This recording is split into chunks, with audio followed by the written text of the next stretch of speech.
وہ ہرگز ضلالت و گمراہی میں مبتلا نہیں ہوگا، اور یہ دونوں ایک دوسرے سے جدا نہیں ہوں گے یہاں تک کہ حوض کوثر پر نبی خاتم سے ملاقات کریں۔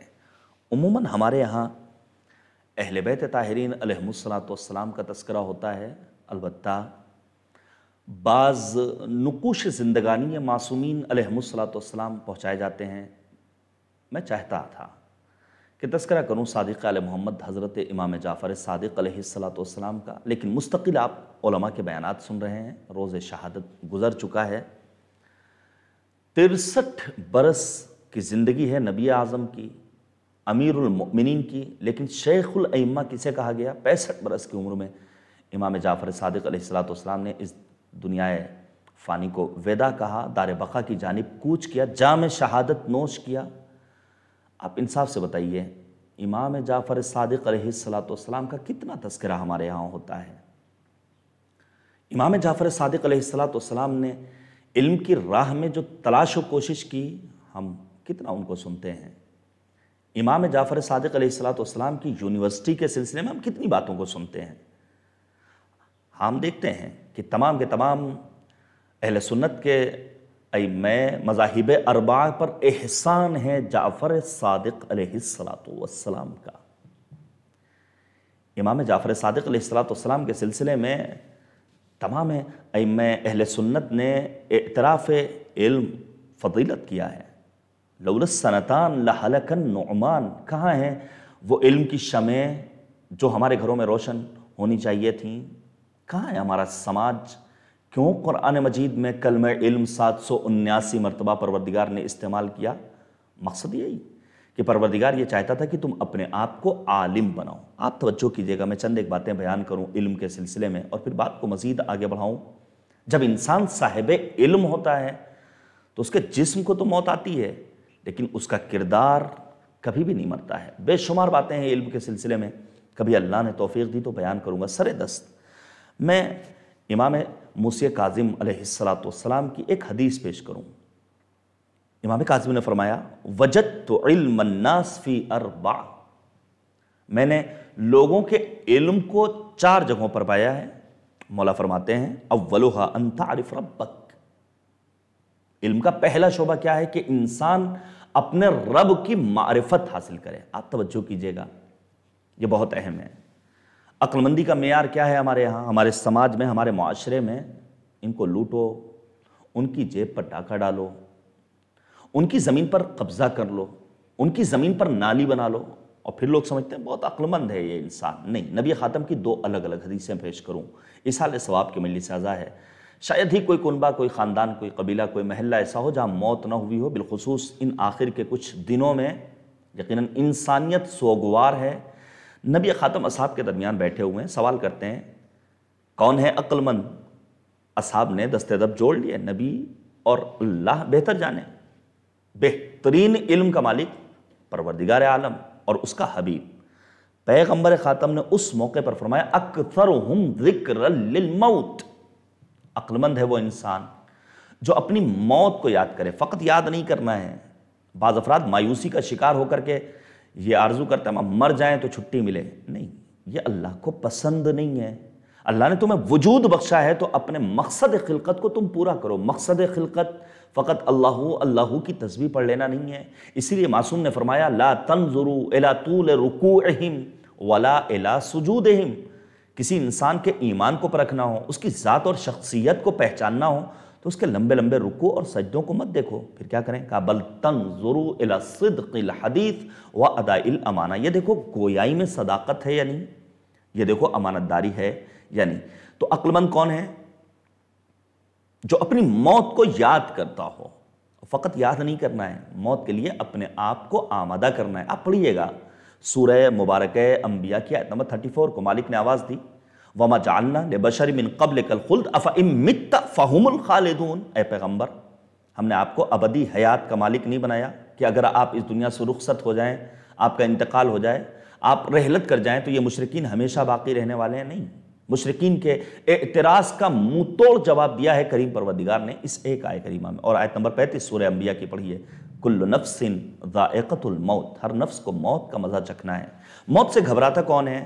جو عمل سے خالی ہو، جو دنیا کا دل دادا ہو، حب الدنیا رأس کل خطیہ، دنیا کا دل دادا ہونے کا مطلب کیا ہے کہ انسان دنیا کی زرق و برق میں گم ہو کر رہ جائے۔ علامہ اقبال رحمت اللہ تعالیٰ علیہ نے کیا خوب کہا تھا کہ کافر کی یہ پہچان کہ آفاق میں گم ہے، مومن کی یہ پہچان کہ گم اس میں ہے آفاق۔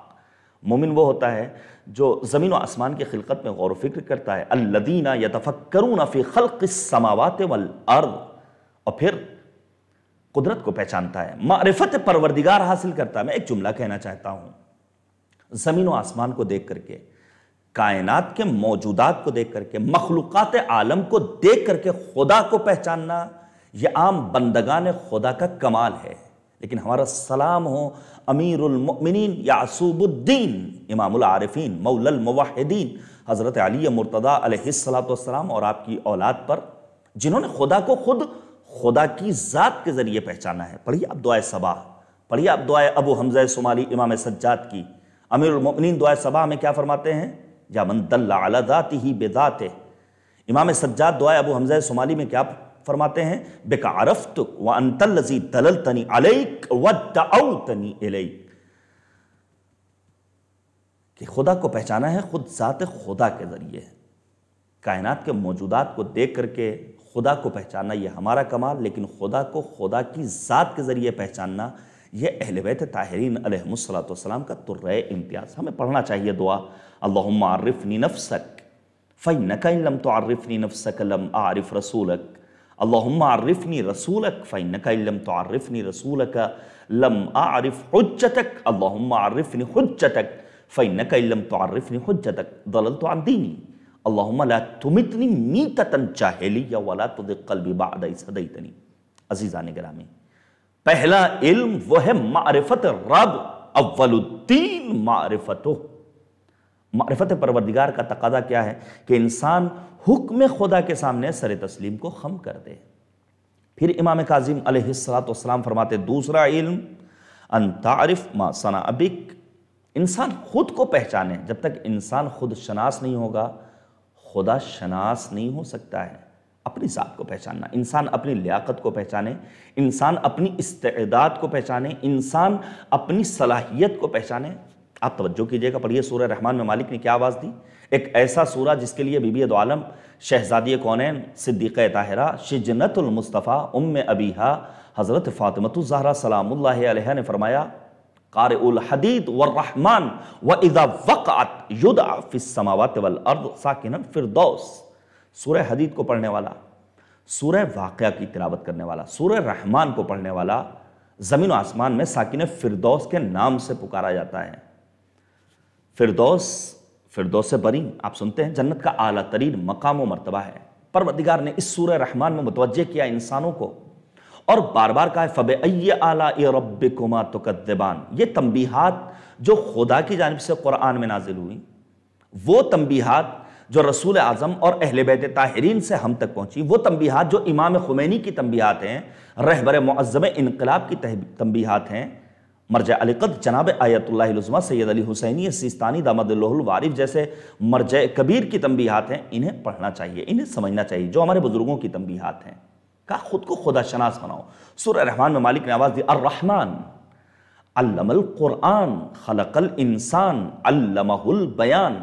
پروردگار نے خلقت کا تذکرہ بعد میں کیا ہے، وگرنہ ہونا چاہیے تھا الرحمن خلق الانسان علمہ البیان۔ آیت اللہ العظمیٰ جوادیہ آملی حفظ اللہ شاگرد امام خمینی رحمت اللہ تعالیٰ علیہ نے بڑی حسین گفتگو کی ہے۔ آقا جوادیہ آملی کہتے ہیں پروردگار کا مطالبہ یہ ہے کہ انسان خود اپنی ذات کو پہچانے، انسان کی انسانیت در حقیقت قرآن فہمی سے وابستہ ہے۔ میں یہیں پر بیان کروں گا، شہزادی کونین نے خطبہ فدق دیا، آپ توجہ کیجئے گا، میں نے عرض کیا ہمارے یہاں معصومین کا تذکرہ ہے، وہ بھی چند ایک گوشوں کا، چند ایک شعبۂ حیات کا، چند ایک تاریخی واقعات کا، قرآن کا تذکرہ نہیں ہوتا ہے۔ میں پھر گزارش کروں گا، میں بارہا یہ بات کہہ چکا ہوں، ہمارے شہر میں 100 سے زیادہ انجمنیں ہیں، کیا کوئی قرآنی انجمن بھی ہے؟ ہمارے یہاں ہر دوسرا چوتھا بچہ منقبت خان نوحہ خان ہے، کیا کوئی حافظ قرآن بھی ہے؟ کب ہم بیدار ہوں گے؟ کب ہم قرآن کے تئیں اپنی ذمہ داری کو سمجھیں گے؟ قرآن فہمی کے بغیر انسان کی انسانیت مکمل نہیں ہو سکتی۔ بی بی دو عالم نے خطبہ فدق دیا، جناب علامہ مجلسی رضوان اللہ تعالی علیہ نے اس بات کو لکھا کہ شہزادی کونین نے خطبہ فدق میں کم از کم 27 آیتوں کو استعمال کیا ہے، اور بی بی دو عالم نے دشمنان امیر المؤمنین کو خطاب کر کے یہی کہا تھا، تم کہاں جا رہے ہو؟ کتاب اللہ بین اظہرکم، خدا کی کتاب تمہارے سامنے ہے، اس کو حاکم بناؤ، پھر فیصلہ کرو کہ تمہارا عمل صحیح ہے یا غلط ہے۔ میں قرآن کے سلسلے میں ایک دو باتیں اور عرض کروں آپ کی خدمت میں۔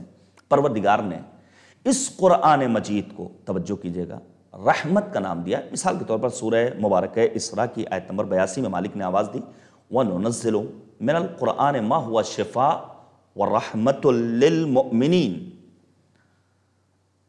قرآن رحمت ہے، خدا کے صفات حمیدہ میں ایک صفت رحمانیت اور رحیمیت ہے، اور پروردگار کی نظر رحمت جس کے شامل حال ہو جائے، خصوصی عنایتیں جسے نصیب ہو جائیں، اس کی دنیا بھی آباد، اس کی آخرت بھی آباد، مالک کے حضور وہ سرخرو ہونے والا ہے۔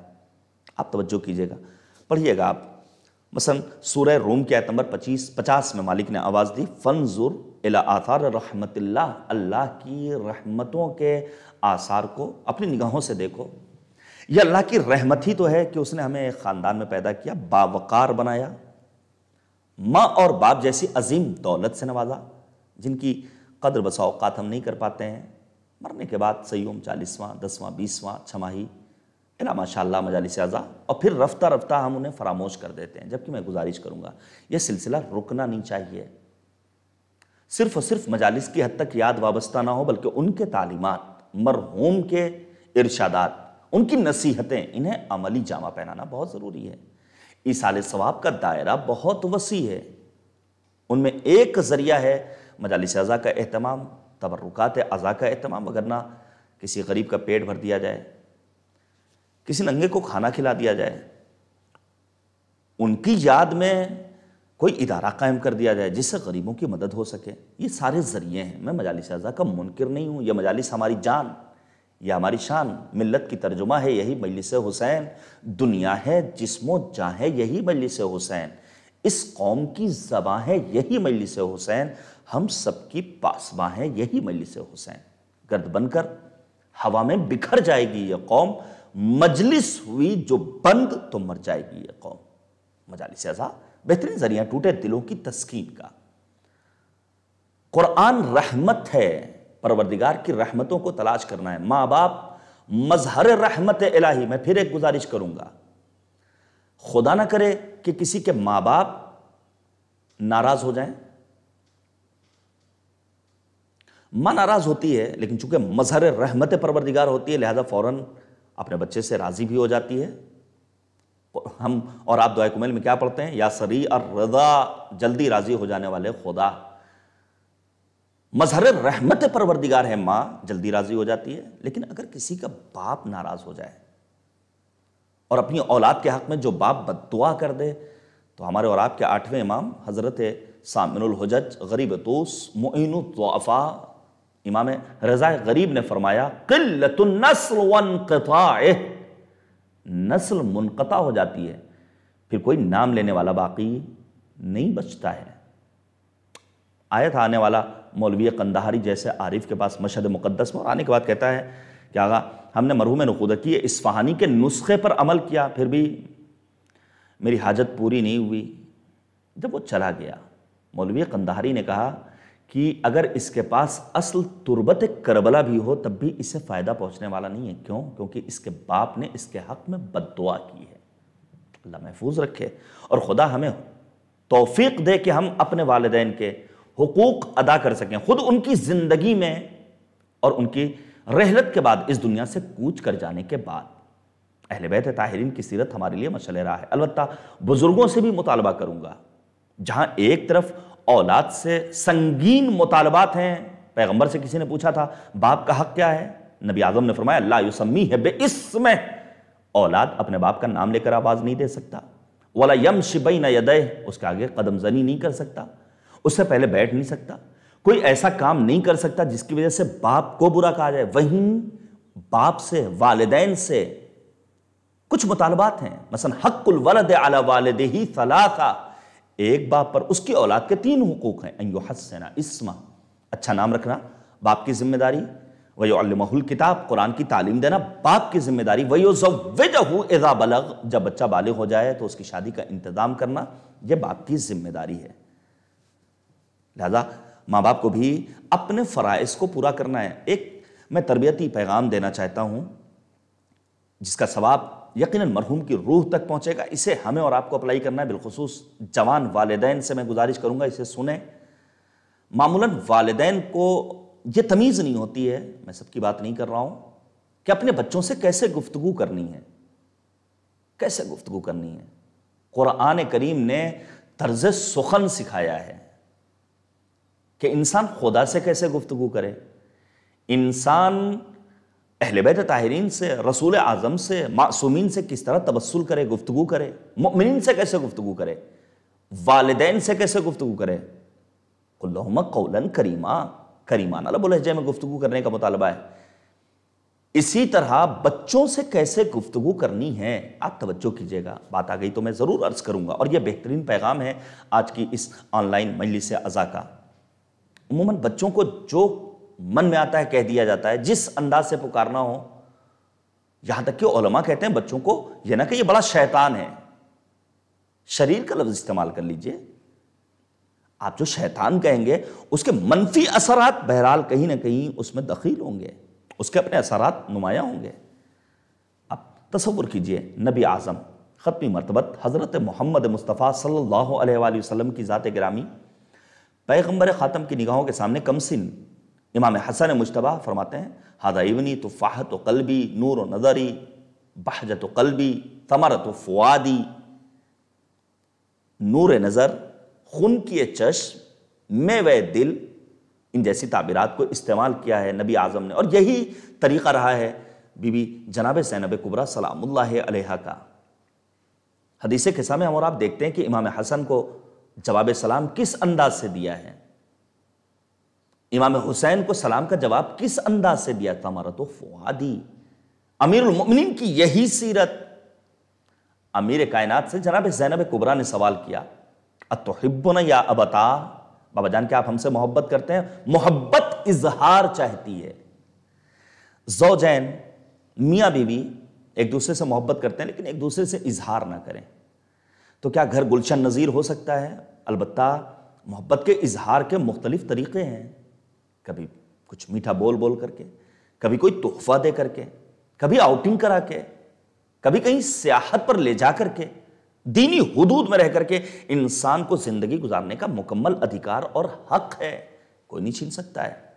اسی لیے تو ہمارے ساتویں امام نے فرمایا تھا کہ اپنی زندگی کے لمحات کو 4 حصوں میں تقسیم کرو، ایک حصہ ذریعہ معاش کی تلاش کے لیے، ایک حصہ خدا سے راز و نیاز کے لیے، ایک حصہ اعزاء اور اقربا اور دینی مفید بھائیوں سے ملاقات کے لیے، ایک حصہ جائز لذتوں کے حصول کے لیے۔ یہ غلط فہمی ہے کہ مرد و زن میاں بیوی سفر پر نہیں جا سکتے، نہیں جا سکتے ہیں۔ شہزادی کونین اور امیر المؤمنین گھر سے نکلتے تھے، کھانا یا خروجان من الی الصحراء ویحملان التمر، خرمے لے کر جاتے تھے، صحرا اور بیابان میں بچوں کے ساتھ بیٹھتے تھے۔ ہاں ان کے یہاں معاذ اللہ محرم و نامحرم کا مسئلہ نہیں ہوتا تھا، وہاں مکس گیدرنگ کا سوال نہیں تھا، شریعت کی پابندی تھی۔ جس گھر میں شریعت اتری ہو اس گھر سے شریعت لینا یہ ہمارا شعار ہونا چاہیے۔ انسان خود کو پہچانے، قرآن خود کو پہچاننے کے بہت سارے نسخے دے رہا ہے۔ قرآن رحمت ہے، مظہر رحمت پروردگار والدین ہے، آپ توجہ کیجئے گا۔ البتہ رحمت الہی کے حصول کے چند ایک ذریعے اور وسائل ہیں، مثال کے طور پر استغفار۔ پھر میں کہوں گا طلب مغفرت کا مطلب گال تھپ تھپا لینا، کان امیٹ لینا نہیں ہے۔ طلب مغفرت یعنی خود کو حر بنا کر کے اپنے وقت کے امام کی نصرت کے لیے آمادہ کرنا، تاکہ شاعر کو کہنا پڑے کہ عشق مولا میں میرا دل جب فنا ہو جائے گا، یا مدینہ یا نجف یا کربلا ہو جائے گا، اور دیکھ کر فوج عدو میں حر کو کہہ سکتا تھا کون؟ خاک ہو کر شامل خاک شفا ہو جائے گا۔ طلب مغفرت بہت اہم ہے، کہتے رہنا چاہیے استغفر اللہ ربی و اتوب الیہ۔ اعمال شب قدر میں مختلف مواقع پر مختلف مناسبات پر استغفار کی کتنی تاکید ہے۔ پڑھیے آپ سورہ نمل کی آیت نمبر 46 کو مالک نے آواز دی، قال یا قوم لما تستعجلون بالسیئۃ قبل الحسنہ لولا تستغفرون اللہ لعلکم ترحمون۔ کاش کہ تم طلب مغفرت کرتے، خدا کی رحمتیں تمہارے شامل حال ہوتی۔ میں پھر کہوں گا، گناہ کرنا یہ بہرحال ہماری فطرت میں ہے، ہم سے گناہ ہو جاتا ہے، لیکن کبھی بھی کسی گناہ کو چھوٹا نہیں سمجھنا چاہیے۔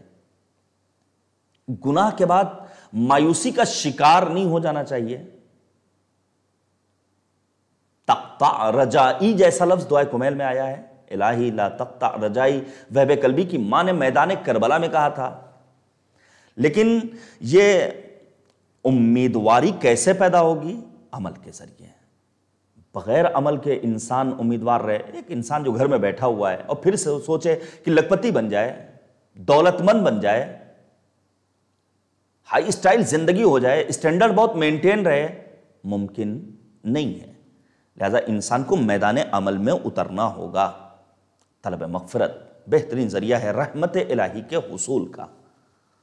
اللہم اغفر لی الذنوب التی تحبس الدعاء، اللہم اغفر لی الذنوب التی تقطع الرجاء، اللہم اغفر لی الذنوب التی تنزل البلاء، اللہم اغفر لی کل ذنب اذنبتہ وکل خطیئۃ اخطأتہا۔ یہ ہے طلب مغفرت کا طریقہ۔ میں ایک بات اور کہوں، بعض افراد گناہوں کی زیادتی کے سبب بسا اوقات مایوس ہو جاتے ہیں۔ نبی خاتم حضرت محمد مصطفیٰ صلی اللہ علیہ وآلہ وسلم خطبہ دے رہے ہیں، عذاب پروردگار کا تذکرہ ہے، موت کا تذکرہ ہے، وہ عقیلہ کی بحث اور عقل مند کی بحث۔ میں نے ایک حدیث پیش کی تھی کہ اپنے موت کے مرحلے کو یاد کرتے رہو۔ دوسری حدیث پیغمبر نے فرمایا ان اعقل الناس من عرف ربہ فاطاعہ، عقل مند ہے وہ انسان جس کے ہاں معرفت رب پائی جائے اور پھر وہ اطاعت خداوندی کرے۔ نبی معرفت رب کے ساتھ اطاعت گزار خطبہ دے رہے ہیں، موت کا تذکرہ، عذاب کا تذکرہ، آخرت کا تذکرہ۔ لکھا ہے علماء نے، ایک جوان صحابی صف نماز میں جیسے اس نے عذاب پروردگار کا تذکرہ سنا، فوراً خدا کی بارگاہ میں یہ عرض کرتا ہے، خدایا میرے اندر اتنی توانائی نہیں ہے کہ میں تیرے عذاب کو برداشت کر سکوں۔ مجھے موت دینا چاہے موت دے دے، مجھے مریض کرنا چاہے مریض کر دے، لیکن میں تیرے عذاب کو برداشت کرنے کی طاقت و قوت نہیں رکھتا ہوں۔ روایت کہتی ہے وہ مریض ہو گیا، آئندہ روز نبی اعظم نے دیکھا وہ نظر نہیں آ رہا ہے، اصحاب سے سوال کیا کہاں ہے وہ؟ بتایا گیا کہ مریض ہے۔ پیغمبر عیادت کرنے کے لیے پہنچے، اور یہ ایک پیغام ہے کہ اگر کسی کے مرض کی اطلاع ملے تو اس کی عیادت کے لیے جایا جائے۔ آج کے دور کی بات نہیں کر رہا ہوں کہ جب ہمیں سوشل ڈسٹینسنگ بھی رکھنی ہے، جب ہمیں ہاسپٹلز میں جانے کی اجازت بھی نہیں ہے۔ البتہ عیادت کے مختلف مراحل ہیں، لوگ پریشان حال ہیں، لاکھوں روپے خرچ کرنے کے بعد بھی ایک نامعلوم مرض، ایک غیر معلوم علاج کے نتیجے میں جان نہیں بچا پا رہے ہیں۔ تو ہم اپنے حصے کا کام تو کر سکتے ہیں، ہم ان کی مالی مدد تو کر سکتے ہیں، ہم ان کے بچوں سے احوال پرسی تو کر سکتے ہیں۔ پیغمبر پہنچے، پیغمبر نے سوال کیا، کیا وہ کل تک تو ٹھیک تھے؟ وہ کہتا ہے اے نبی خدا، جب آپ نے خطبہ دیا تو میں ذات خدا سے دعا کر بیٹھا کہ خدایا میرے اندر طاقت نہیں ہے، توانائی نہیں ہے، تو مجھے مریض کرنا چاہے مریض کر دے، اسی دنیا میں میرے گناہوں کا کفارہ مجھے مل جائے، موت دے دے۔ پیغمبر نے کہا اے جوان، کیا تو نے خدا کو بخیل سمجھ رکھا ہے جو خدا سے اپنے مرض کا مطالبہ کر رہا ہے؟ خدا کریم ہے، خدا فیاض مطلق ہے۔ خدا کی بارگاہ میں اپنے گناہوں کا اعتراف کرتے ہوئے عرض کرتا ربنا آتنا فی الدنیا حسنہ وفی الآخرۃ حسنہ وقنا عذاب النار۔ قرآنی دعاؤں کو پڑھیے، ربنا لا تؤاخذنا ان نسینا او اخطأنا۔ قرآنی دعاؤں کو پڑھنے کا جذبہ ہمارے اندر پیدا ہونا چاہیے۔ تو پہلی چیز رحمت الہی کے حصول کے لیے وہ کیا ہے؟ وہ ہے طلب مغفرت۔ دوسری چیز وہ ہے خدا اور رسول کی اطاعت۔ اگر آپ کو رحمت الہی چاہیے تو سورہ آل عمران میں مالک نے آواز دی کہ وَأَطِیعُوا اللَّهَ وَالرَّسُولَ لَعَلَّكُمْ تُرْحَمُونَ، اللہ کی اطاعت کرو، رسول خاتم کی اطاعت کرو، شاید کہ تم پر الہی رحمت برس پڑے، رحمت الہی تمہیں اپنے حصار میں لے لے۔ ہمارے یہاں سب کچھ ہے، نہیں ہے تو اللہ کی اطاعت، نہیں ہے تو رسول کی اطاعت، نہیں ہے تو اولی الامر کی اطاعت، جبکہ ہمیں دین کہاں سے لینا ہے؟ ہمیں دین لینا ہے ذات خداوند سبحان سے، رسول اعظم اور آل پیغمبر خاتم سے، لیکن ہم نے دین خود سے بنانا شروع کر دیا۔ دین سازی کا کارخانہ الا ماشاء اللہ، یہ توہمات، خرافات، بیجا رسومات، دین میں نئے نئے ایجادات، یہ بدعت گزاری قابل مذمت ہے۔ توجہ چاہتا ہوں میں آپ کی بہت معذرت کے ساتھ، بچے کی پیدائش سے لے کر کے، بلکہ شادی طے ہونے کے وقت سے لے کر کے اور انسان کے مرنے تک کتنے توہمات و خرافات اور بیجا رسومات اغیار کے ہمارے ہاں آ گئے۔ اور یہ صرف اس دور کی بات نہیں ہے، زمانے قدیم میں، دور جاہلیت میں، نبی خاتم کے زمانے میں بھی اس قسم کے توہمات و خرافات کی ایک طویل فہرست ہے۔ بہت ساری باتیں علماء نے لکھی ہیں۔ اللہ کی اطاعت کو چھوڑنے والا کس حد تک ضلالت و گمراہی کے دلدل میں دھس جاتا ہے، توجہ کیجیے گا۔ زمانے جاہلیت میں جب کسی کی کوئی چیز کھوتی تھی تو اس کا یہ اعتقاد تھا۔ اعتقاد اور عقیدہ دو الگ الگ چیزیں ہیں۔ بہت سارے جوان کہتے ہیں مولانا آپ مجلس پڑھنے آئے، بسم اللہ مجلس پڑھیے، لفافہ لیجیے، جائیے، خدا حافظ۔ عقیدے میں مداخلت کا آپ کو حق نہیں، اتفاقاً ہم ہی جیسوں کو حق ہے، جنہوں نے اپنی زندگی کا طلائی دور مدارس کے حدود میں رہ کر گزارا، اساتذہ کے سامنے زانو ادب طے کر کے وقت صرف کیا، قال اللہ قال الباقر قال الصادق میں اپنا وقت گزارا، ہمیں حق ہے۔ اور پھر وہ پیارا جملہ سید العلماء کا کہ عقیدوں پر توحید کا پہرا ضروری ہے، یہ بہت اہم ہے۔ ان کا اعتقاد یہ تھا کہ جب کوئی چیز گم ہو زمانے جاہلیت میں تو انسان اپنے پیراہن کو برعکس پہن لے، آگے کا حصہ پیچھے، پیچھے کا حصہ آگے، وہ گم شدہ چیز مل جائے گی۔ یا مثال کے طور پر ان کا اعتقاد یہ تھا کہ اگر کسی کے ہاں بچہ نہیں پیدا ہو رہا ہے تو اس خاتون کو مردے کے پاس لایا جائے، 7 مرتبہ مردے کے اوپر سے گزارا جائے۔ اس قسم کے توہمات آج دنیا غرب میں بھی ہیں، جن کو بعض نافہم افراد نے اپنا آقا بنا لیا ہے۔ ثقافتی یلغار رہبر معظم انقلاب نے جسے سافٹ وار کا نام دیا، اور پھر مغربی کلچر اختیار کرنا آج سماج میں باعث افتخار سمجھا جاتا ہے۔ لوگ سمجھتے ہیں جتنا زیادہ مغربی کلچر ہمارے یہاں حاوی ہوگا ہم اتنے باکرامت ہوں گے، باعزت ہوں گے۔ در حقیقت وَلِلَّهِ الْعِزَّةُ وَلِرَسُولِهِ وَلِلْمُؤْمِنِينَ وَلَكِنَّ الْمُنَافِقِينَ لَا يَعْلَمُونَ۔ عزت تو اللہ کے ہاتھ میں ہے، عزت کا مالک خدا ہے، خدا کا رسول ہے، صاحبان ایمان ہیں، اہل بیت طاہرین ہیں، ان سے وابستہ افراد ہیں۔ ہمارے یہاں کتنے طرح کے توہمات ہیں۔ میں ایک مثال دوں، ابھی مرحوم کی مجلسیں ہوں گی، فاتحہ ہوگا، ایک سنت حسنہ ہے فاتحہ۔ دیکھیں بدعت کسے کہتے ہیں؟ نئے نئے ایجادات۔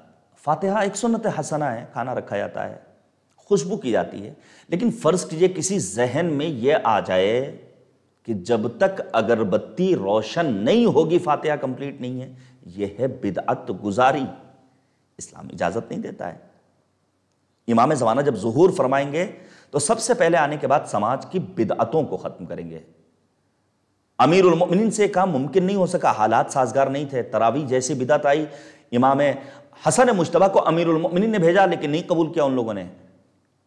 امام زمانہ جب آئیں گے سب سے پہلے بدعتوں کو ختم کریں گے، زمانے جاہلیت کی رسموں کا خاتمہ کریں گے۔ ہمیں اور آپ کو اتنا ہی کرنا ہے جتنا خدا اور خدا کے رسول اور اہل بیت طاہرین نے ہم سے مطالبہ کیا، جتنا ہماری شریعت نے ہمیں اجازت دی ہے۔ یہ ہمارے ہاں ہوتا چلا آیا ہے، اس کی کوئی گنجائش نہیں ہے۔ ہاں، سرے تسلیم خم کرنا ہے حکم خدا کے سامنے۔ شیطان مردود قرار پایا، کیوں؟ کیونکہ اس نے حکم خدا کے سامنے سرپیچی کی۔ شیطان نے یہی کہا تھا کہ آگ افضل ہے، مٹی مفضول ہے۔ پروردگار نے کہا تو ہماری بارگاہ سے نکل جا، اور پھر ہمیں تلقین کی گئی کہ بار بار کہتے رہو اعوذ باللہ من الشیطان الرجیم۔ بہرحال ہمیں دین سازی کا حق نہیں ہے، ہمیں اللہ کی اطاعت کرنی ہے، اللہ کے رسول کی، اہل بیت طاہرین علیہم الصلوۃ والسلام کی۔ اسی لیے نبی اعظم نے فرمایا تھا انی تارک فیکم الثقلین کتاب اللہ وعطرۃ اہل بیتی ما ان تمسکتم بہما لن تضلوا بعدی۔ جب تک اس سے متمسک رہو گے، قرآن و اہل بیت سے، کبھی بھی گمراہ نہیں ہوگے۔ جن افراد نے قرآن کو لیا، اہل بیت طاہرین علیہم الصلوۃ والسلام کو چھوڑ دیا، مولوی عبدالحفیظ کی طرح نام اگر میں نے صحیح لیا ہو، امیر المؤمنین کی شان میں جسارت کی، نام نہاد اخبار میں وہ تحریر شائع ہوئی، علماء نے الحمدللہ بھرپور مقابلہ کیا، اور آنے کے بعد نہایت شائستگی کے ساتھ، حوالوں کے ساتھ، خود ان کی اپنی کتابوں کے حوالے کے ساتھ گفتگو کی اور بیان کیا۔ امیر المؤمنین مولا الموحدین، برگزیدہ پروردگار، مجتبی ہیں امیر کائنات علیہ السلام۔ ہمارا دیگر مکاتب فکر سے تعلق رکھنے والوں سے اختلاف ہی یہ ہے کہ انہوں نے سنت پیغمبر کے مقابلے میں بدعت قائم کی۔ سنت پیغمبر خاتم میں غدیر ہے، اعلان ولایت ہے، انہوں نے اس سنت پیغمبر کے مقابلے میں خلافت اور سقیفہ کا وجود قائم کیا، نتیجے میں آج تک مسائل مشکلات الا ماشاء اللہ۔ سنت پیغمبر خاتم میں اہل بیت طاہرین کا احترام ہے، بے احترامی نہیں ہے۔ اس سنت کے مقابلے میں جو آئے گا وہ بدعت گزار ہوگا، اور ان بدعت گزار افراد سے، ان بدعتیوں سے، دین میں نئے نئے ایجادات قائم کر لینے والوں سے مقابلہ کرنا ہر ذمہ دار مسلمان کا فریضہ ہے۔ رحمت الہی اگر چاہیے تو ہمیں اور آپ کو خدا رسول کی اطاعت کرنی ہوگی۔ سورہ مبارکہ آل عمران کی آیت کریمہ آپ کے سامنے پیش کی۔ ہمیں اگر رحمت الہی چاہیے تو نماز قائم کرنی ہوگی، ہمیں زکوٰۃ ادا کرنی ہوگی، انفاق فی سبیل اللہ کا جذبہ اپنے اندر پیدا کرنا ہوگا۔ آپ توجہ کیجئے گا، سورہ نور کی آیت نمبر 56 مالک نے آواز دی وَأَقِیمُوا الصَّلَاةَ وَآتُوا الزَّکَاةَ وَأَطِیعُوا الرَّسُولَ لَعَلَّکُمْ تُرْحَمُونَ۔ نماز قائم کرو، زکوٰۃ دو، رسول کی اطاعت کرو تاکہ الہی رحمتیں تمہارے شامل حال ہو پائیں۔ بہت سارے افراد ہیں، میں معذرت کے ساتھ عرض کر رہا ہوں، کہ جن کے ہاں مجالس ازا کا اہتمام تو بڑے شان و شوکت سے ہوتا ہے، جو شأن اہل بیت طاہرین، جو شأن سرکار سید الشہداء، لیکن یاد آتی ہے مجھے مؤسس حوزہ علم قم جناب حاج شیخ عبدالکریم حائری یزدی کی وہ بات، جس میں انہوں نے کہا تھا عزاداری ایک مستحب عمل ہے جس کے دامن میں سینکڑوں واجبات پوشیدہ ہیں۔ خمس نہیں نکالا، آپ مجلس ازا کا اہتمام کر رہے ہیں، بہترین لنگر، بہترین کھانے کا انتظام کیا ہے، کیا یہ عزاداری مقبول درگاہ حق ہوگی؟ کیا رسول خاتم خود امام حسین اس سے راضی و خوشنود ہوں گے؟ لہٰذا ہمیں خمس کا پابند اپنے آپ کو بنانا پڑے گا۔ ایسا نہ ہو کہ ہمارے ذہن میں یہ وسوسہ پیدا ہو جائے کہ خمس دیں گے تو رقم کم ہو جائے گی، بینک بیلنس پہ اثر پڑے گا۔ نہیں، بلکہ پروردگار کئی گناہ کر کے واپس کرنے والا ہے۔ اور پھر اگر الہی رحمتیں چاہیے تو ہمیں الہی ریسمان کو مضبوطی سے پکڑنا ہوگا۔ پڑھیے آپ قرآن مجید سورہ نساء کی آیت نمبر 175، مالک نے آواز دی فَأَمَّا الَّذِينَ آمَنُوا بِاللَّهِ وَاعْتَصَمُوا بِهِ فَسَيُدْخِلُهُمْ فِي رَحْمَةٍ مِّنْهُ وَفَضْلٍ وَيَهْدِيهِمْ اللَّهُ صِرَاطًا مُسْتَقِیمًا۔ الہی رحمتیں چاہیے تو رسمان الہی کو، رسمان الہی کی جو علماء نے تفسیر بیان کی ہے، وہ ذات امیر کائنات امیر المؤمنین حضرت علی مرتضیٰ کی ولایت کا اقرار و اعتراف ہے۔ بغیر ولایت علوی کا اقرار و اعتراف کیے ہوئے انسان یہ چاہے کہ محبوب پروردگار بن جائے، تقرب اللہ کی منزلوں کو حاصل کر لے، ممکن نہیں ہے۔ مالک کریم نے سورہ صف میں آواز دی یریدون لیطفئوا نور اللہ بافواہہم واللہ متم نورہ ولو کرہ الکافرون۔ لوگ چاہتے ہیں نور الہی کو خاموش کریں۔ نور الہی سے مراد نور ولایت امیر کائنات امیر المؤمنین اہل بیت طاہرین کا نور ہے؟ نہیں، پھونکوں سے یہ چراغ بجھایا نہ جائے گا۔ خدا نے ارادہ کیا ہے انہیں روشن رکھے، منور رکھے، تابناک رکھے، اور پھر یہ کمال ہے اہل بیت طاہرین کا۔ آپ پڑھیے ڈاکٹر عبد المنیم نے کیا کہا تھا، صرف ایک خطبہ فدق کو عام خطیب کی زبانی سن کر کے بنور فاطمہ اہتدیتو، نور فاطمہ الزہرا کے ذریعے میں ہدایت یافتہ ہو گیا۔ تیجانی سماوی کی کتاب پڑھیے تو مہتدیتو، مسیحی اسکالر نے کیا کہا، قد شیعانی الحسین، مجھے امام حسین کی ذات گرامی نے اپنا گرویدہ بنا لیا۔ عزیزان گرامی، اور ایک اور چیز ہے، وہ ہے قرآنی فرامین کا اتباع۔ اگر الہی رحمتیں چاہیے تو قرآنی تعلیمات کو ماننا پڑے گا۔ سورہ مبارکہ انعام میں مالک نے آواز دی وَهَذَا كِتَابٌ أَنزَلْنَاهُ مُبَارَكٌ فَاتَّبِعُوهُ وَاتَّقُوا لَعَلَّكُمْ تُرْحَمُونَ۔ باتقوا بنا لو اپنے آپ کو، قرآنی تعلیمات کو عملی کرو تاکہ الہی رحمتیں تمہارے شامل حال ہوں۔ انہی الہی رحمتوں میں والدین کا احترام ہے، ماں باپ کا احترام ہے۔ قرآن مجید میں متعدد مقامات پر پروردگار نے ارشاد فرمایا وَبِالْوَالِدَيْنِ احسانا، اور پھر اسی حرف با پر مفسر قرآن ہمارے استاد جناب علامہ محسن قراتی نے بہت مفصل گفتگو کی ہے، بڑے حسین نکات پیش کیے ہیں۔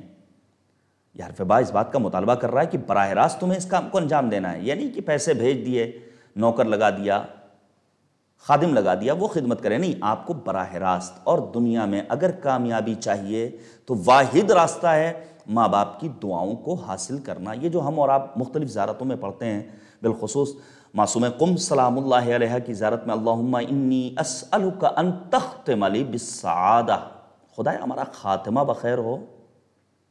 خاتمہ بخیر ہونے کے لیے جو چیز ضروری ہے وہ کیا ہے کہ انسان اپنے والدین کا احترام کرے، اپنے والدین کا پاس و لحاظ رکھے، اپنے والدین کے مطالبات سے قبل ان کی ضرورتوں کو پورا کرے. ایسا نہ ہو کہ والدین پہلے آپ سے مطالبہ کریں بھیا دوا ختم ہو گئی ہے، بھیا موبائل ریچارج کرا دو، بھیا ہمارے لیے لباس کا انتظام کر دو. نہیں، ان کے کہنے سے قبل بچوں کی ذمہ داری ہے، اولاد کی ذمہ داری ہے کہ وہ ان مطالبات کو اور ان ضرورتوں کو پورا کریں. قرآن و اہل بیت ہمارے لیے مشعل راہ ہیں. اور پھر جناب ڈاکٹر پیام اعظمی کا یہ کہنا کہ قرآن و اہل بیت میں یہ اتصال ہے، قرآن ہو علی کے بنا یہ محال ہے. امیر المؤمنین نے اپنے بابا جناب ابو طالب کے سلسلے میں کس طرح سختی سے مقابلہ کیا، ان افراد کا جنہوں نے جناب ابو طالب کی شان میں جسارت کی. تاریخ پڑھنے کی ضرورت ہے. امام خمینی نے کہا تھا تاریخ کا مطالعہ کرو تاکہ تم گزشتہ اقوام کی زندگیوں سے عبرت حاصل کرو. آخری بات کو یہیں پر تمام کروں گا، اس سے زیادہ وقت میں گنجائش بھی نہیں ہے. دیکھیے، بہرحال بہت سارے لوگ اس دنیا سے رخصت ہو گئے. خود مرحوم حیدر صاحب ایک مرد مومن تھے، شیدائے عزاداری تھے، فرش عزا کا اہتمام کرنے والے تھے. آپ توجہ کیجئے گا، امیر المؤمنین نے اپنی وصیت میں کیا فرمایا تھا؟ الیوم عبرۃ لکم، آج میں تمہارے لیے عبرت بن گیا ہوں. کل تک میں توانائی کے ساتھ آ جا رہا تھا، چل پھر رہا تھا، لوگوں سے ملاقاتیں ہو رہی تھیں، جنگوں میں شرکت کر رہا تھا، حکومت کے تمام فرامین کو نافذ کر رہا تھا. لیکن امیر المؤمنین کہتے ہیں آج میں تمہارے لیے عبرت، ضرورت لگنے کے بعد میں بستر پر پڑا ہوا ہوں. پڑھیے سورہ مبارکہ یوسف کی آیت نمبر 111 کو مالک نے کیا آواز دی؟ ظاہراً سورہ یوسف کی آیت نمبر 111 ہے کہ گزشتہ اقوام کی زندگیاں تمہارے لیے مقام عبرت، مدائن کی سرزمین عبرت ہے. امیر المؤمنین گزر رہے ہیں، کیا دیکھا؟ بڑے بڑے محل جو کھنڈرات میں تبدیل ہو رہے ہیں. مولا نے کہا کہاں ہیں بادشاہان زمانہ؟ فرعون کی زندگی عبرت ہے. رامسیس نام تھا جو جناب موسیٰ کے دور میں تھا، جس نے اپنی خدائی کا اعلان کیا تھا. آج جو طاغوتی نظام کی باغڈور اپنے ہاتھ میں سنبھالے ہوئے ہیں، جن سے بڑا کوئی نہیں ان کے بقول، اور وہی فرعونی مزاج، جو ہم کہتے ہیں بس وہی صحیح ہے، جو ہمارا فیصلہ وہی انتم نرلے. فرعون کی زندگی ان کے لیے نمونہ عمل ہے، کیسے غرق آب ہوا ہے، دوسروں کے لیے عبرت قرار پایا. نہج البلاغہ میں امیر المؤمنین کے فرامین موجود ہیں. یہ جو ہاسپٹلز میں لوٹ ہو رہی ہے، یہ جو بعض میڈیکل فیلڈ سے تعلق رکھنے والے افراد نے غیر انسانی اقدار دکھائے، کیا ان کی انسانیت مر چکی ہے؟ یہ جو کالا بازاری کا سلسلہ شروع ہوا، یہ چند روپے کی چیز جو ہزاروں لاکھوں روپے میں فروخت ہوئی، نتیجے میں مریض کو جو اذیت ہے وہ ہے. تیمارداروں کو کتنی پریشانیوں کا سامنا کرنا پڑا. یہ کیوں؟ کیونکہ یہ اپنے پیٹ کی شہوت کے اسیر افراد، بس انہیں دولت چاہیے، انہیں اس سے بحث نہیں کون مر رہا ہے کون جی رہا ہے، اس کی کوئی پرواہ نہیں. البتہ ہیں ایسے خاصان خدا، ہیں ایسے خدمت خلق کا جذبہ رکھنے والے افراد جو بلا تفریق مذہب و ملت ہاسپٹلز میں 24/7 اویلیبل ہیں. جب چاہیے آپ ان سے رابطہ کر لیجئے، جب چاہیے ان سے مشورہ لے لیجئے. ہیں ایسے افراد، میرا سلام ہو ان تمام افراد کو جنہوں نے اس سخت دور میں انسانیت کی فلاح کے لیے، ان کی نجات کے لیے اپنی زندگی کو وقف کر دیا. واقعی یہ جہاد ہے. اسلامی جہاد وہ نہیں کہ جو عام طور سے لوگوں کے ذہن میں آتا ہے کہ خون خرابہ، تیر و تبر، توپ ٹینک اسلحہ. نہیں، اسلامی جہاد یہ ہے کہ دوسروں کی خدمت کے لیے اپنے آپ کو وقف کر دو. خدمت خلق کا جذبہ تمہارے اندر پیدا ہو جانا چاہیے. ایسے افراد لائق صد احترام ہیں. میں واقعی ان کے والدین کو مبارکباد پیش کرتا ہوں کہ کتنا اچھا انسان آپ نے سماج کے سپرد کیا ہے. قارون عبرت ہے، قرآن کہتا ہے عبرت ہے قارون کی زندگی تمہارے لیے. قارون کون؟ جسے اللہ نے اتنی دولت دی تھی کہ اس کے خزانے کی چابیاں 300 خچروں پر سوار ہوتی تھیں، بائبل میں لکھا ہوا یہ۔ اور لوگ جب اس کی دولت کو دیکھتے تھے، جب اس کے انداز کو دیکھتے تھے تو آرزو کرتے تھے کاش ہمارے پاس بھی اتنی ہی دولت ہوتی۔ اور جب وہ کیفر کردار تک پہنچا ہے تب انہی لوگوں نے کہنا شروع کیا نہیں، جو اللہ کی جانب سے اجر ملنے والا ہے وہ عظیم ہے۔ بہرحال یہ اموات، یہ لوگوں کا اس دنیا سے گزر جانا، یہ لوگوں کا مریض ہونا، یہ سب عبرت ہے کہ انسان کبھی بھی اپنے سر غرور کو بلند نہ کرے، انسان کبھی بھی یہ تصور نہ کرے کہ اب ہمیشہ کے لیے ہم اس دنیا میں آ گئے ہیں، نہیں، جو آیا ہے اسے مالک کی بارگاہ میں واپس پلٹ کر جانا ہے۔ بس یہیں پر میں بات کو تمام کروں گا۔ انشاءاللہ حالات بہتر ہوں، حالات سازگار ہوں، اور پھر آپ علماء کو دعوت سخن دیں، علماء آئیں، آف لائن مجلس ہو حاضرین کی موجودگی میں، اور مزید مطالب آپ کے حضور پیش کیے جائیں۔ یہ بھی ایک توفیق ہے۔ اور رہبر معظم انقلاب کی بابصیرت قیادت کو ہمارا سلام، جنہوں نے کہا تھا کہ سوشل میڈیا کو ذریعہ بنا لو کہ ہر گھر میں کربلا بن جائے۔ ہر گھر میں آج تذکرہ ہو رہا ہے ذات سرکار سید الشہداء حضرت امام حسین علیہ السلام کا۔ میں چند جملے مصائب کے آپ کے سامنے پیش کرنا چاہتا ہوں۔ امام جعفر صادق علیہ السلام کا روز شہادت گزر گیا، آنکھیں اشک بار ہیں۔ ہم جب اپنے قبرستانوں میں جاتے ہیں تو ہم دیکھتے ہیں کہ پھول کی چادریں بھی ہیں، پتھر بھی نصب کیے گئے ہیں۔ لوگ جاتے ہیں، عرق گلاب لے کر جاتے ہیں، خوشبو کرتے ہیں، قبر کو معطر کرتے ہیں، درد دل کرتے ہیں۔ ایک عام انسان جو اس دنیا سے رخصت ہو جائے اس کی قبر کے احترام کا یہ عالم ہے، لیکن وہ ظالمین جو اپنے اسلاف کی سیرت پر عمل کر رہے ہیں، آل سعود بقی میں امام جعفر صادق علیہ السلام کی قبر آج بھی ویران ہے۔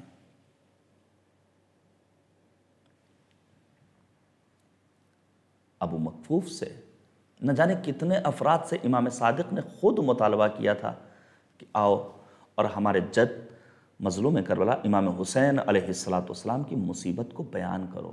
روایتوں میں ملتا ہے کہ جب آتے تھے یہ شاعران اہل بیت اور مرثیہ پیش کرتے تھے تو امام جعفر صادق پردے کا انتظام کرتے تھے، ایک جانب خواتین خود گریا کرتے تھے، خواتین گریا کرتی تھیں مظلوم کربلا کی مظلومیت کو یاد کر کے۔ تو جملے سن لیجئے۔ دل چاک چاک ہے، واقعاً انسانیت پریشان، لیکن ذکر کربلا ہمارے تمام غموں کا مداوا، ہم اپنے غموں کا علاج تلاش کر لیتے ہیں ذکر کربلا کے آئینے میں اور سائے میں۔ میں آپ کے سامنے پیش کروں، 35 برس امام سجاد نے اپنے بابا کی مظلومیت کو یاد کیا۔ امام سجاد کے سامنے جب کبھی کھانا آتا تو امام سجاد یہی فرماتے تھے، قتل ابن رسول اللہ جائعا، نواسہ رسول کو بھوکا مارا گیا۔ جب کبھی امام سجاد کے سامنے پانی آتا، امام سجاد یہ مرثیہ پڑھتے تھے، قتل ابن رسول اللہ عطشانا، نواسہ رسول کو پیاسا مارا گیا۔ اور پھر 35 برس امام سجاد کا مسلسل یہ گریہ کرنا، مرثیہ پڑھنا، میں اس کا بیٹا ہوں جسے 3 شب و روز کا بھوکا پیاسا میدان کربلا میں مارا گیا، اور پھر لوٹا ہوا قافلہ اس راستے سے گزر رہا ہے۔ میں یہی کہوں گا اپنے عزیزوں سے، مرحوم کے پسماندگان اور وارثین سے، مرحوم کے گھر والوں سے، کہ ان سخت حالات میں بھی آپ نے مجلس عزا کا اہتمام بھی کر لیا، آپ نے تدفین کے مراحل کو بھی طے کر لیا، کہیں جنازے کے ساتھ بے حرمتی تو نہیں ہوئی، لیکن وہ سرکار سید الشہداء مظلوم کربلا 3 شب و روز کا بھوکا پیاسا میدان کربلا میں ذبح کیا گیا، اور پھر بے گور و کفن لاشا ریگزار ایک گھر میں کربلا پر پڑا ہوا ہے۔ اور امام سجاد نے جب دیکھا ہے کہ باپ کا بے سر لاشا یوں ہی پڑا ہوا ہے، چہرے کا رنگ متغیر ہوا، زینب نے بڑھ کر سہارا دیا، دلاسا دیا، تو امام سجاد نے فقط ایک جملہ کہا تھا، پھوپھی اماں وہ جوان لال کیسے برداشت کرے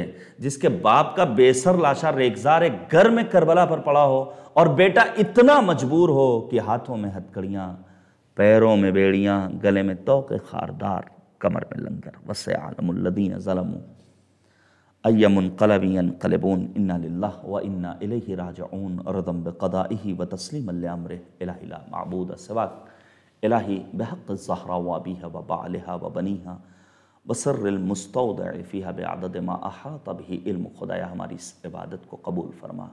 معبود آیات و روایات کی روشنی میں جو ذکر قرآن و اہل بیت تھا، اس کا جو بھی ثواب ہو مرحوم کی روح انور تک پہنچا دے۔ اے کریم پروردگار ہمارے وقت کے امام کو ہم سے راضی و خوشنود فرما، امام زمانہ کے ظہور میں تعجیل فرما، مرحوم کو جوار رحمت میں جگہ کرامت فرما، ان کے گناہان کبیرہ و صغیرہ کی مغفرت فرما، ان کے پسماندگان کو صبر جمیل نصیب فرما۔